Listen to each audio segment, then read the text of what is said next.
G'day everybody, Dave here from Albatross Barbecue again. Thank you so much for tuning back in. It's a beautiful day here in Oz, which means it's a perfect day for barbecue. And today we're going to be doing something super simple. At the moment, we've got some pulled pork, aka Boston butt, sitting in the smoker, and we're going to be cooking some delicious pulled pork burgers with some homemade slaw. Stick around. Thanks for watching. Boston butt. Despite its name, it's got nothing to do with the pig's backside. It's actually the pork shoulder. On the top there is the fat cap. What we're going to want to do is just trim that a little bit so it's roughly the same thickness. I really enjoyed making this video because this is actually my son. He's trimmed many pork butts in the past and he's grown in confidence every single time. He absolutely nailed the preparation of this Boston butt. Be careful that you don't trim too much fat off of your pork shoulder because fat gives flavour. However, if there's any hard, horrible pieces of fat here that is just going to taste absolutely horrible and be gristly, get rid of them. The rest of it though will render in the smoker and give you some beautiful flavour.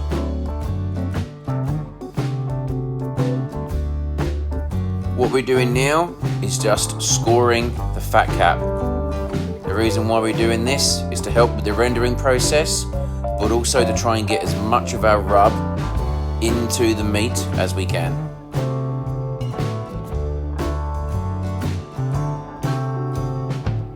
Do it the other way too, so you've got multiple crosses throughout your Boston butt.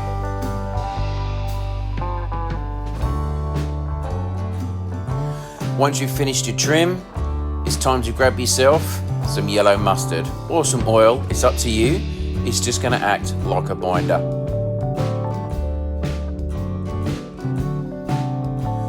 Rub it gently on your meat, ensuring all sides are covered.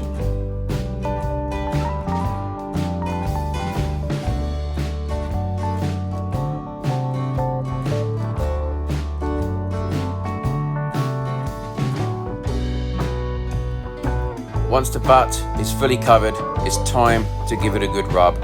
What we're using today is a rub with black pepper, salt, garlic, paprika, ground mustard, thyme, onion powder, oregano and turmeric.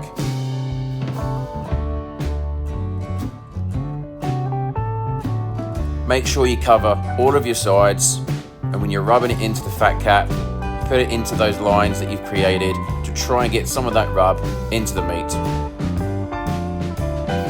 Once we're finished, we wrapped it up and we put it in the fridge overnight. But you can leave it just for half an hour if you want to, it's your choice. Make sure your pellets are full to the top. Only idiots forget to check this, isn't that right, AJ Fraser? Get your smoker on 121 degrees Celsius or 250 degrees Fahrenheit. Put your butt in the smoker, fat cap down, and leave it there until the internal temperature is about 165. Every hour and a half though, grab yourself a spritz. This is apple juice and water, just to keep it nice and moist.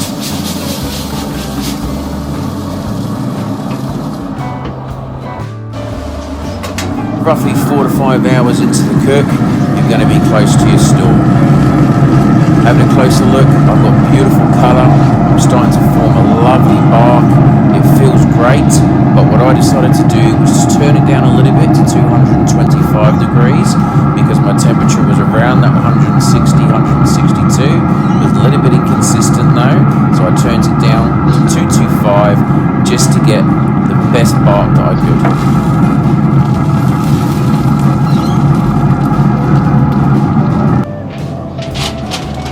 An hour later, I'm coming out of the stall. The bark looks so much better. So to finish this cook, grab yourself a few chunks of butter, as well as some honey, drizzle it all over the butt, and wrap it up.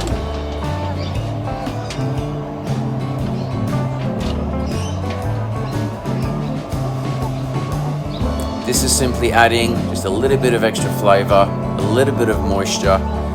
What I'm trying to do is get this as tender as possible, Just going to give it one last little spray before I put it back into the Traeger and leave it alone.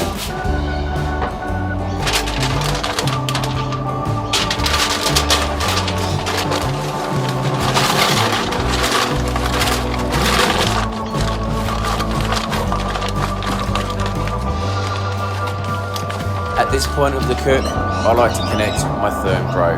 What my Therm Pro will do, it'll just monitor the temperature of this butt. You can just go by time if you're going to be checking it every half an hour or so, but I don't want to. I want to keep this lid shut, I want it to cook, and I want to know exactly what the temperature is.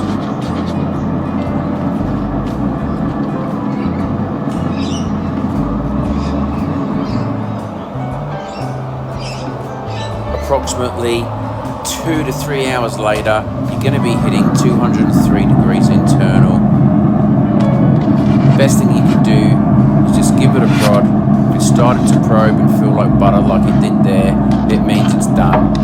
So take it out the smoker, put it in an esky and let it rest for a good 1 to 3 hours. While it's resting, you can make your slaw. So we've got some red cabbage, green cabbage, we've got some parsley, carrots, and all you simply need to do is combine all the ingredients for the sauce. I will put those ingredients in the description field of this video.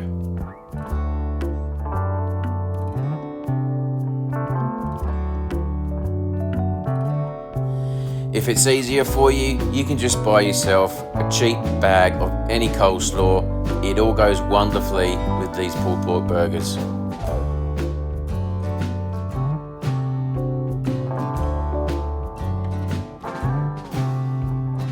So we've only allowed this to rest for about an hour, but that's okay.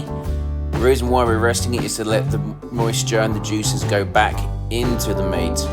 A sign of a good Boston butt is when you can pull that shoulder bone out, it comes out clean. This is looking really good. Save your juice, pour it over the pork, because when you're going to be pulling it like this, all of those juices and flavours will go back into your meat. If you prefer to do your Wolverine impression, grab your claws and keep pulling it. Then all you got to do is toast your buns, prepare your burger.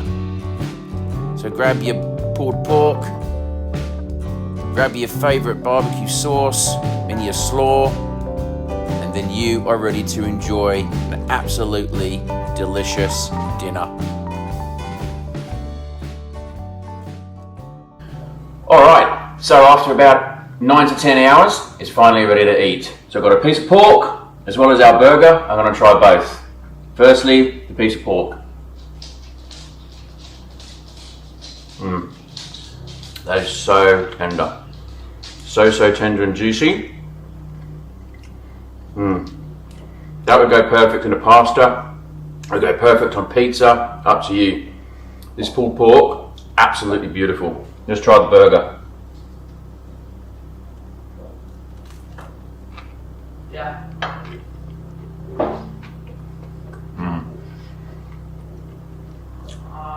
You don't need to go to Macca's. You don't need to go to Hungry Jack's. This is one of the best burgers you can ever have. Thank you for watching, guys. Really appreciate it. We'll see you again in the next one. See ya.